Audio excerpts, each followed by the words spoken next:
Well, after a wild weekend of racing at Darlington Raceway, we are going to go over everything from the Xfinity Series finish with Larson, Creed, and Gragson to the first Cup playoff race where several playoff drivers had their struggles.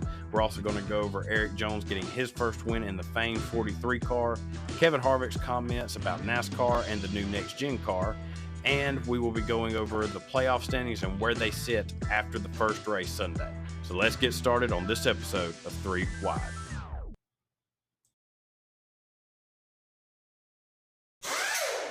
So what was a wild weekend at Darlington Raceway? Kicked off on Saturday with the Xfinity Series, where Noah Gragson wins after a very exciting battle with Sheldon Creed and Kyle Larson in the last few laps, especially the last lap. As soon as the white flag went out, you had Sheldon Creed, who was leading, Kyle Larson in second. Noah Gragson, he was kind of lurking there in the back, just waiting for something to happen. And there was contact between Creed and Larson into turns 1 and 2. And as they go down the back straightaway, Larson got in line behind Creed, but that allowed Gragson to dive inside going into turn 3. And at this point, Sheldon, he had lost his right front tire and scrapes across both turns against the wall. He could not get off the wall. And while Noah, he did make some contact with the wall in the middle of turns 3 and 4, he was able to bounce off of it and get in under Creed, take the lead out of turn 4 for his 4th win of the season. The top 10 behind him, Sheldon Creed was able to cross the line in second with A.J. Allmendinger in third. Justin Allgaier finished in fourth with Kyle Larson in fifth. Ty Gibbs finished sixth. Christopher Bell seventh. Josh Berry finished eighth with John Hunter Nemechek in ninth and Austin Hill in 10th. And this was a very exciting end of the race, a battle where, Creed, he is going for a spot in the playoffs. Gragson, he's trying to get as many bonus points as he can for that playoff run. And with Larson in the field and the way that finish shook up, it led me to thinking about the whole rule of Cup drivers running in the Xfinity Series. And, this is nothing against Kyle Larson or how, all the contact that was made between Creed and Larson. This has nothing to do with it. This was a great, hard-fought battle for the win. And, nobody had any sore feelings on it. Everybody was pretty much in agreement that all three drivers said it was a great race between each other. They talked about how fun it was, and it was fun to watch. But seeing this battle, especially with, the Cup Series playoffs kicking off Sunday, Xfinity Series, they're coming down to their last handful of events. It just feels like once the Cup playoffs start, the Cup regulars, they should be kept from running in the lower series, at least the Cup playoff drivers. Mainly because, this is just for the sake of letting these Xfinity drivers settling the playoff standings amongst themselves. Like I said, this is nothing against Larson. I'd be saying this whether it was Kyle Larson, William Byron, Kyle Busch, Christopher Bell, who was in the race as well, whoever. I just would rather see a battle come down between these Xfinity Series regulars trying to get a shot for their championship. So, but like I said, nothing against, Larson. I didn't feel like it was a dirty race or that he crossed the line. But just watching it just kind of hit me like I'd rather be seeing just straight Gragson versus Creed for the win, where you have Creed going for a spot in the playoffs. And like I said, Gragson trying to get all the points that he can to make a run at the championship. So, but now that leaves 2 races left before the playoffs start for the Xfinity Series. They still have Kansas and Bristol coming up over the next couple of weeks. And looking at how the point standings are shaking out right now with the Xfinity Series, you have Landon Castle in 11th place. He has 34 points up on the cut line. Ryan Sieg, who is the final spot into the playoffs, he is 16 points ahead of the cutoff spot. He is 12th in points. And Sheldon Creed, he is now really closed the gap after this solid race. He is 16 points back to Ryan Sieg for that, final spot. And going into Kansas, I looked at the stats for each of these 3 drivers, and this is really, set up for Ryan Sieg to have a solid race at Kansas. He's had strong statistics, at this track. He's had 10 races there, 3 top 5s, 6 top 10s, whereas you have Landon Castle, who's made 5 starts, 0 top 10s. Now, granted, that was with a lot of lower funded teams, not like he has now with Colleague Racing, so he should be able to still have a solid day. And then you have Sheldon Creed, who's making his first Xfinity start at Kansas Speedway.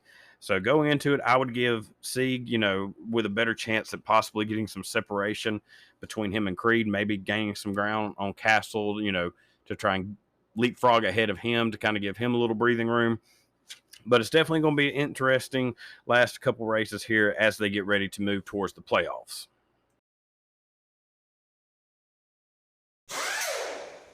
And now Sunday with the Southern 500, this was a whole different animal of a race. You had, so many storylines going out of this race, more going out than you had going in. You had Erik Jones able to take advantage of several playoff drivers struggling throughout the race, able to hold off Denny Hamlin at the win to win his second Southern 500 and his first race in the 43 car, and for the first win for the GMS ownership side of Petty GMS Racing. And it was another exciting night, finish of races, seeing Erik hold off one of the best to race at Darlington in the Cup Series right now. Behind him, you had Denny Hamlin finishing in second with Tyler Reddick third. Joey Logano was able to finish in fourth, followed by Christopher Bell in fifth. Michael McDowell finished in sixth. Brad Keselowski, a solid seventh place finish. William Byron finished in eighth. Bubba Wallace ninth. And Alex Bowman rounded out the top 10. And the main storyline throughout the race that we saw was several playoff drivers having issues throughout the race. You had Chase Elliott finishing last after a crash with fellow playoff driver Chase Briscoe. Chase Elliott, he came into this race as the points leader, and we'll go over the standings here in just a little bit, but he definitely kind of used up his mulligan for this first round of the playoffs and probably the playoffs as a whole. You had Kevin Harvick finishing 33rd after his car catches on fire. That's going to be another thing to discuss here in just a few minutes. And Kyle Busch, his engine expires during the final caution. He winds up finishing in 30th. Chase Briscoe, as I mentioned, the crash with Elliott, that wasn't Briscoe's only problem throughout the day. He had several issues, just did not have a strong car. He was finished in 27th spot. And then a couple other drivers who were ultimately able to rebound and avoid anything major happening to them. You have Ross Chastain. He had issues early, was able to come back from 3 laps down to finish in 20th place. And Kyle Larson, he had engine issues that at first looked like it was going to end his day, but he was able to continue. He fell 4 laps down, but was able to overcome all that with all the cautions and finished in a solid 12th place finish. And at one point, both of these drivers, Chastain and Larson, they were below the cut line. So what was going to look like a disastrous day for those two drivers, they were able to stick with it, keep it clean, avoid any further incidents, and have a solid race finish to keep themselves above that cut line. The biggest one of all of those that really kind of made the most waves was Kevin Harvick and his car catching on fire. It seemingly just caught on fire. There was no damage from an accident. There was no engine blown or anything like that. His car just simply caught on fire. As he said, it looked like it caught on fire around the rocker panel. And when asked what caused it, and this is, I quote, he said it was crappy parts like we've seen so many times this season. He said it's like the safety stuff. NASCAR just keeps it going. They just keep kicking the can down the road. Says they don't care, and it's cheaper to not fix it. And he said several other things in other interviews. I won't go into details on those, but it was kind of around the same concept, and it just quite a bit more language to it in those interviews. And I'm agreed with everything that he was saying, and you see frustrations really starting to boil over about this new car. And with what Kevin said, and then you have Martin Truex Jr., who was probably the most dominant driver of the day, his car breaking, him losing the power steering near the end of the race while he's leading. Then you have Kyle Busch's motor blowing up under the next caution. Cody Ware, he was talking about how bad he was hurting after he slammed the wall coming out of turn 2. It really brings validity to what Kevin was saying. And I'm glad Kevin said it, because NASCAR, the one thing that's constant about it, they have always had, and they do need this veteran voice, the veteran presence to speak their mind, to say how they're feeling. And Kevin has definitely been that guy, just like Tony Stewart was, just like Dale Earnhardt was. They're going to be willing to come out and say what their issues are with this car. The question now is, what does NASCAR do? I'm sure, and I'll give them the benefit of the doubt, I'm sure they have a ton of notes that they're going to be looking at with this car over the off season, especially the safety aspect is the main concern. You know, you have a lot of drivers talking about the stiffness of this car and the hits that really shouldn't be causing the most damage, the rear end hits where they just kind of bounce off the wall. That seems to be bringing them the most soreness, the most injury. You know, you look at Kurt Busch's crash at Pocono, which has kind of kicked things off with drivers speaking out about this car. So NASCAR's definitely got to take a look at it. And if I remember reading right, I think with Harvick's fire, this is the fourth car to catch on fire this season for really no reason at all. It's not because of a crash or anything like that. That's something else NASCAR needs to look in, because this is just making what Harvick said with being crappy, cheap parts. It's just making it seem more and more true, and it looks pretty bad for NASCAR. It was very questionable when they announced this next gen car was pretty much going to come from one dealer, all the parts and everything. Nothing was going to actually be built and adjusted in shop. And we're kind of seeing the negative side of that. While the racing has definitely picked up and been better this season, the other side of it with cars breaking and drivers getting hurt, that is something that can't happen. You've got to have fixed. So hopefully they start working on that. I mean, they have to address the safety issues first and foremost, of course, but a lot of questions still about this new car as we're coming into, the final stretch of the 2022 NASCAR Cup Series season. But moving forward from that, with Erik Jones' win, this was, not a fluke win by any stretch of the imagination. He finishes in the top 10 in both stages. Darlington has always been one of his stronger tracks, going back to his Joe Gibbs Racing days. He held off Denny Hamlin for 20 laps under green. Denny, you could tell he was probably one of the faster cars. Erik was just able to use the runs off the corner to kind of keep the distance handled between them two, and not allow Denny to make up, a whole lot of ground on him. And he's had speed all season. Maybe not the most consistent finishes, but he has been up there contending for top fives, top tens all year, looking like he could win a race here and there. So it all kind of came full circle with this race. I figured he'd win a race this season. Unfortunately, it's 1 week too late to keep him out of the playoffs, but definitely a lot of things to look forward to. As I said in my YouTube video this past week, where, the outlook for Petty GMS next season is looking pretty good, pretty strong, with a driver lineup of Erik Jones and Noah Gragson. Noah's going to be coming into next season with a lot of experience already in these next gen cars, driving for Colleague. So he won't be as far behind the 8 ball as most rookies would be coming up. So I expect them to have an even better season next year, especially Erik. Now he's got a multi-year deal. It's going to be an interesting thing to watch them build up over the next season. But with the checkered flag fell on this first playoff race, looking at the playoff standings, you have Joey Logano in first with William Byron in second. Denny Hamlin is third in points, followed by Christopher Bell in fourth. Tyler Reddick is fifth in points, with Ryan Blaney in sixth. Kyle Larson is in seventh in points. Ross Chastain in eighth. Chase Elliott ninth. Alex Bowman in 10th in points. Then you have Kyle Busch in 11th and Daniel Suarez in the final transfer spot in 12th in points. The bottom 4 drivers right now is Austin Cindric, Austin Dillon, Chase Briscoe, and Kevin Harvick.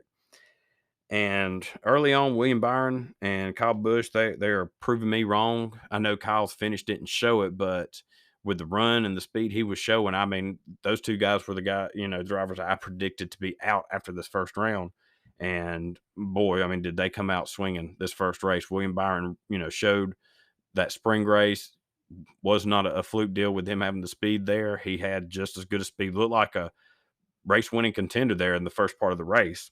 So it'll be interesting to see how he performs over the next couple weeks. Right now, you have Alex, and as far as the back half of the point standings, Alex Bowman is 10 up on the cutoff line. Kyle Busch, 8 points. Daniel Suarez, only 2 points above the cut line, and that's with Austin Cindric 2 out, Austin Dillon 4 points out, Chase Briscoe 10, and Kevin Harvick 13 points out. So it's really tight back there. If we have another race like we did Sunday, there's no telling how this, first round is going to end. Alex Bowman was another driver I had picked to not make it past the first round, proving me wrong again. He had a really strong race at Darlington compared to what most of his season has looked like. And going into Kansas, I don't really know which way this could fall. Obviously, the ones with the most work is Chase Briscoe and Kevin Harvick. Luckily for Harvick, he's got Bristol at the end of this first round. That's one of his stronger tracks. So even if he's, below the cut line, as long as he's within striking distance to either make it on points or, he could easily win at Bristol, he's probably sitting in the best spot compared to his teammate Chase Briscoe. Um, I'm just not sure that Chase Briscoe is going to make it out of this first round. Bristol will be another race to watch him. I think that'll be his best shot as well at possibly being able to make up some ground and try to get to the next round. So it was a wild start to the playoffs, and this is only race one. We got 9 more to go, and quite a few cutoff races left. So it is absolutely going to be fun to sit back and watch how these last 2 races of round one finishes off. So before we start talking about Kansas, giving the preview for that, let's point out our 2 spotlight drivers from over the past weekend. My spotlight driver for the Xfinity Series is Kyle Weatherman. This was his 11th race for Jesse Iwuji's race team, and he finished a solid 16th place finish. He has 6 top 20s out of the 11 races he's run for the team, and he's, shown that this team can have solid runs, solid finishes, and have something to build off of. He's going to be, if they could sign him to a full-time deal, he'd be a perfect foundation driver to build for this team. I would love to see what he could do with a top team or even a mid-tier team in the Xfinity Series. And Iwuji and his team, they would be smart to start getting on a sponsorship hunt to try and get him a full-time ride. He can get consistent results. He scored the team's only top 10 finish, and that was back at New Hampshire. So he can get you up there in some top 20, top 15, borderline top 10 finishes, which would be huge for a small team like this to start building up to become a race winning contender week in and week out. And I know that sounds weird saying that about Jesse Iwuji's team because of how they've run this year, but obviously, and it's been said many times, and I'm not slamming on the guy, but Iwuji would be better for this team in the management side of it. I feel like he would be a great owner for the sport and could really do some good. And with a guy like Weatherman who could take you at least to that, next step up of some solid finishes.